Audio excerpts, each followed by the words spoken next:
ഒരു പാട്ട് പൊട്ടിയെ കെട്ടി ഉള്ള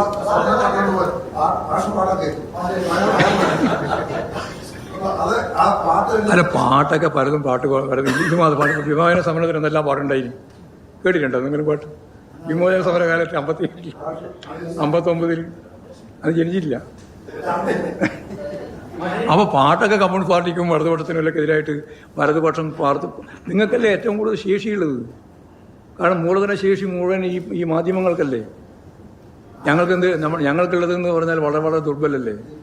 അപ്പോൾ ആ ആശയപ്രചരണം ശക്തിയായിട്ട് നിങ്ങൾ ഞങ്ങൾക്കെതിരായിട്ട് നടത്തിക്കൊണ്ടേയിരിക്കും. അപ്പോൾ പാട്ടും വരുമില്ല, അത് സിനിമയും വരുമില്ല, അത് നാടകവും വരും, ഒക്കെ വരും. പക്ഷേ അതിനൊക്കെ അതിജീവിക്കാൻ കേരളത്തിലെ ജനങ്ങൾക്ക് അവരുടെ ആശയ വ്യക്തതയോടുകൂടി കാര്യങ്ങൾ നിർവഹിക്കാൻ പറ്റുമെന്നുള്ളതാണ് ഓരോ തിരഞ്ഞെടുപ്പ് വരുമ്പോഴും ഉണ്ടാകുന്ന അനുഭവം. അത് ഈ തിരഞ്ഞെടുപ്പിന് വരുന്ന തിരഞ്ഞെടുപ്പിനുണ്ട്. ആര്?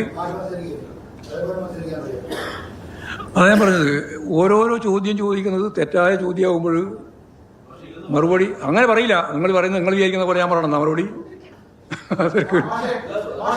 പിന്നെന്താ നിങ്ങൾ ഞാൻ മത്സരിക്കുന്നുണ്ടോ എന്നുള്ളത് ഇപ്പോൾ ചോദിച്ചാൽ ഞാൻ മത്സരിക്കുന്നുണ്ടോ എന്നോ പറയേണ്ടത്, അല്ല ഇല്ലാന്നോ പറയേണ്ടത്. അങ്ങനെ പറയാൻ പറ്റില്ല. അങ്ങനെ തീരുമാനിക്കില്ല. ഞാനാ തീരുമാനിക്കുക ഞാൻ മത്സരിക്കണോ കൊണ്ട്? ഞാനോ?